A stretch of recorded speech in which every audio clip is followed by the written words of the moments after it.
안녕하세요. 전능하신 하나님이 우리 성도님과 함께 하시며 의의 길로 인도하시기를 주님의 이름으로 축복합니다.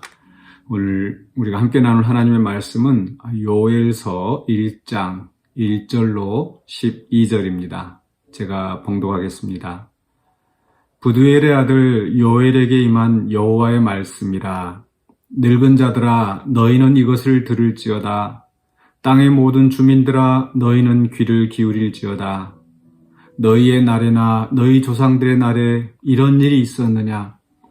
너희는 이 일을 너희 자녀에게 말하고 너희 자녀는 자기 자녀에게 말하고 그 자녀는 후세에 말할 것이니라. 팥중이가 남긴 것을 메뚜기가 먹고 메뚜기가 남긴 것을 느치가 먹고 느치가 남긴 것을 황충이 먹었도다. 취하는 자들아 너희는 깨어 울지어다.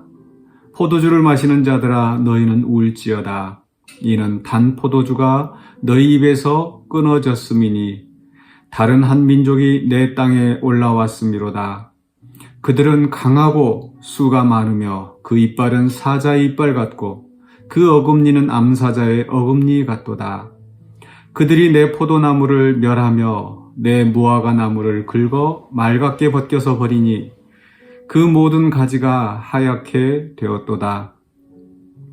너희는 처녀가 어렸을 때 약혼한 남자로 말미암아 굵은 배로 동이고 애곡함같이 할지어다. 소제와 전제가 여호와의 성전에서 끊어졌고 여호와께 수종드는 제사장은 슬퍼하도다.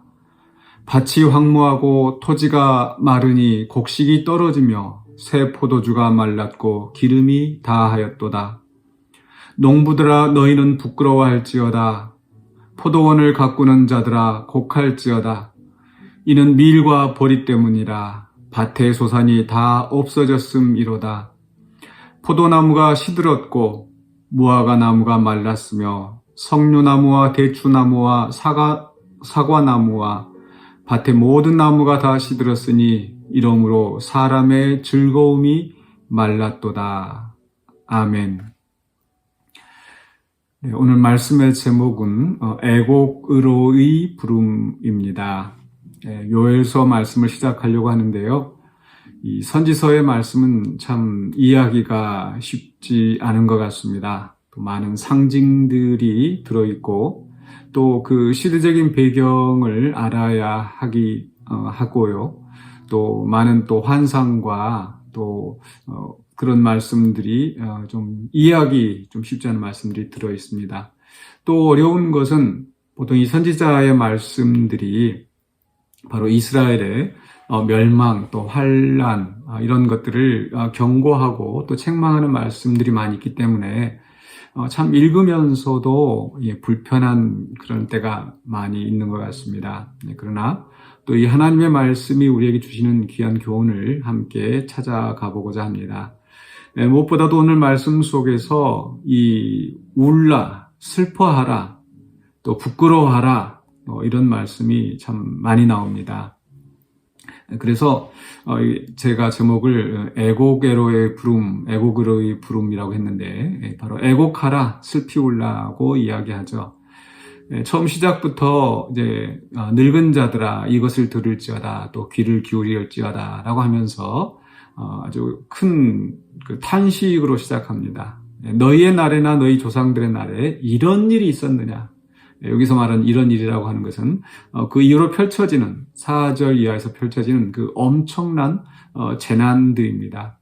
그러니까 전무후무한 이런 일들에 대해서 들으라고 이야기하고 그리고 이것을 자녀들에게 또 그 후세들에게 이야기하라고 합니다.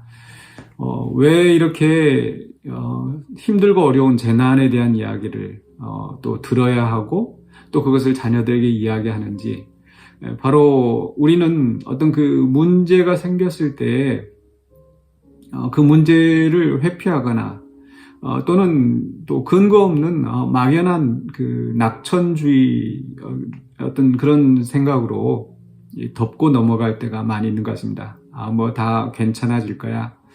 물론 절망 속에서 어떤 소망을 가지고 그런 긍정적인 생각을 하는 것도 의미가 있겠지만 그러나 전혀 어떤 근거도 없이 그렇게 막연한 그 희망을 이야기하는 것은 오히려 문제를 더 크게 만들 수도 있습니다. 또 그렇게 막연하게 그 희망을 가지고 있다가 그게 무너졌을 때는 더 깊은 절망에 빠지게 되는 거죠. 그래서 오늘 이 요엘 선지자는 지금 이스라엘 백성들을 향하여서 이 독자들을 청중들을 향하여서 또 여러 청중들을 부르면서 그런 막연한 낙관주의에 빠지지 말고 또 현실의 어떤 비극을 축소하지 말고 직시하라고 이야기합니다. 부르는 그 대상들도 이제 5절에서는 취하는 자들아, 술에 취하여서 적당히 즐기고 잊어버리고 그렇게 되는데 그 취하는 자들을 불러서 깨워 울지어다.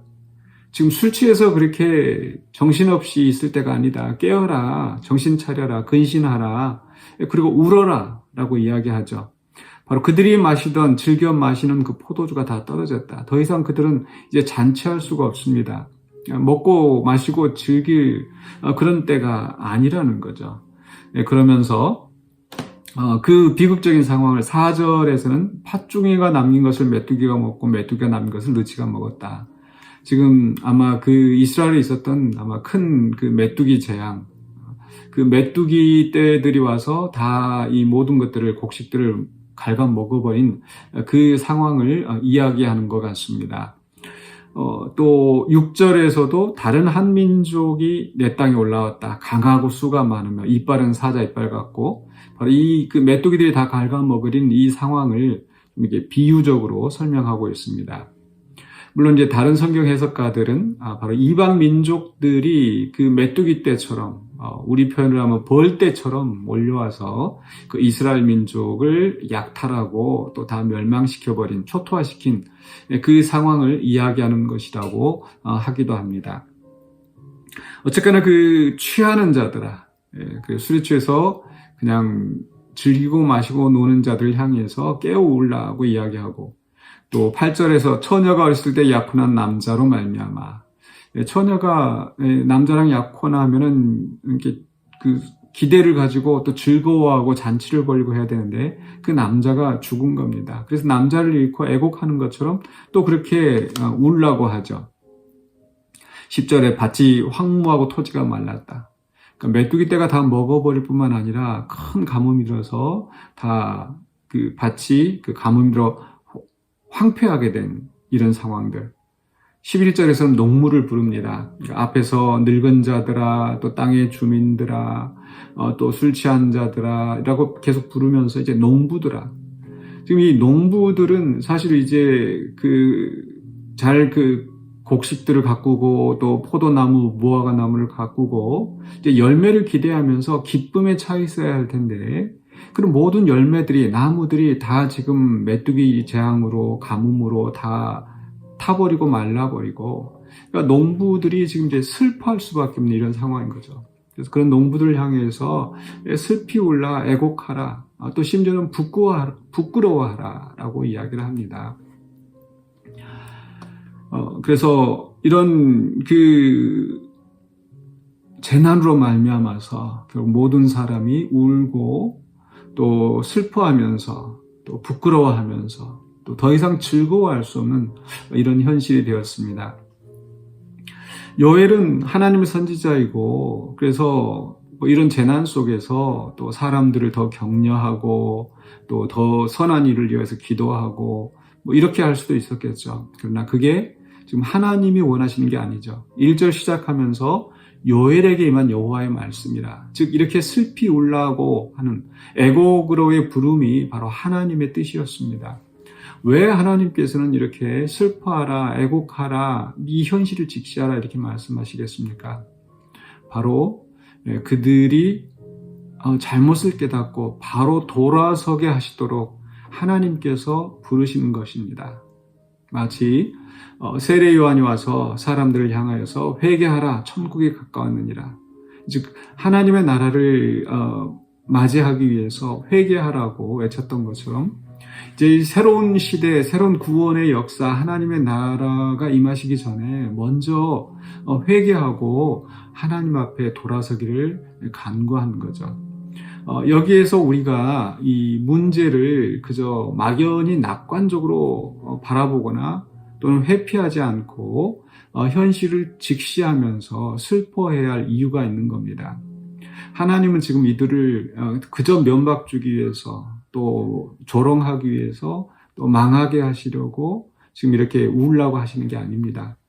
그들이 그런 깊은 슬픔 속에서 정말 자기 자신들의 잘못을 깨닫고 회개하고 하나님 앞으로 돌아오기를 간절히 기다리는 그 마음 때문에 하나님께서는 그들을 향하여서 애곡하라, 슬피 울라, 부끄러워하라 라고 말씀하시는 거죠.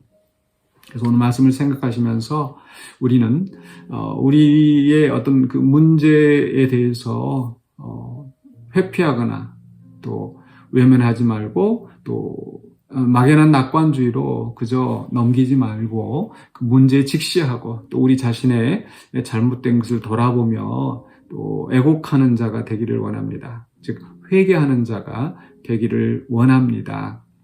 오늘 말씀과 직접적인 상관은 없지만 특별히 우리가 또 이태원 그 참사, 그 많은 희생자들 이런 사람들을 생각하면서 또 애곡해야 할 것 같습니다. 어제도 말씀드렸지만은 그들을 향하여서 그들이 또 세상 문화, 잘못된 문화로 빠져서 그랬다 이렇게 그런 말을 해서는 결코 안 됩니다. 우리 자신들의 잘못에 대해서 우리가 정말 애곡하고 슬퍼하는 것은 필요하지만 그러나 다른 사람들, 정말 불행 가운데 있는 사람들을 바라보면서 그런 말을 하는 것은 마치 유다가 멸망하였을 때 주변에 모압과 암몬이 조롱하고 그 조롱에 대해서 하나님께서 그 심판하시는, 모압과 암몬을 심판하시는 그런 상황과 다르지 않습니다. 우리는 분명히 오늘 말씀을 생각하면서 우리 자신의 문제를 바라보고 애곡하는 자가 되어야 할 것이고 또 주변에 정말 슬픔 가운데, 재난 가운데 있는 사람들을 바라보면서 우리가 진심으로 공감하고 애도하고 애곡하면서 또 이것이 단지 먼 나라의 문제가 아니라 우리 주변에서 펼치고 일어나고 있는 문제라는 것.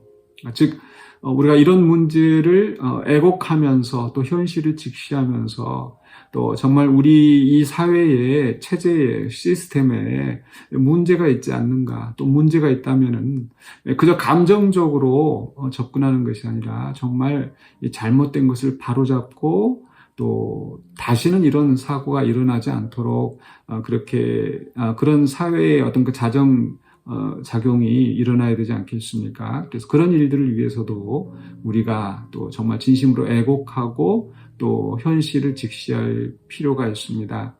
또 나라의 문제뿐만 아니라 우리 자신들의 가정에서 또 교회 공동체에서 어떤 문제가 있을 때 그 문제를 직시하고 애곡할 일이 있으면 애곡하고 부끄러워할 일이 있으면 부끄러워하고 또 그래서 정말 우리가 상처를 정말 또 이게 썩은 부분을 도려내고 또 새롭게 회복하는 우리가 되었으면 좋겠습니다. 그래서 말씀 속에서 우리가 교훈을 얻고 저 진심으로 애곡할 것에 대해서 애곡하며 또 애도할 일에 대해서 애도하며 또 새롭게 설 수 있는 우리 모두가 되시기를 주님의 이름으로 축원합니다. 기도하겠습니다. 사랑의 주님, 오늘 말씀을 생각하면서 우리가 주님께서 우리에게 애곡하라고 하시는 그 뜻을 깨닫기를 원합니다. 우리 앞에 닥쳐진 문제들 가운데서 우리가 막연하게 또 그저 내 책임이 아닌 것처럼 넘기지 않고 정말 진심으로 우리의 문제를 바라보고 현실을 직시하며 또 바르게 애곡하고 또 온전히 회개하며 주님 앞에 새롭게 서게 하여 주시옵소서. 예수 그리스도 이름으로 기도하옵나이다. 아멘.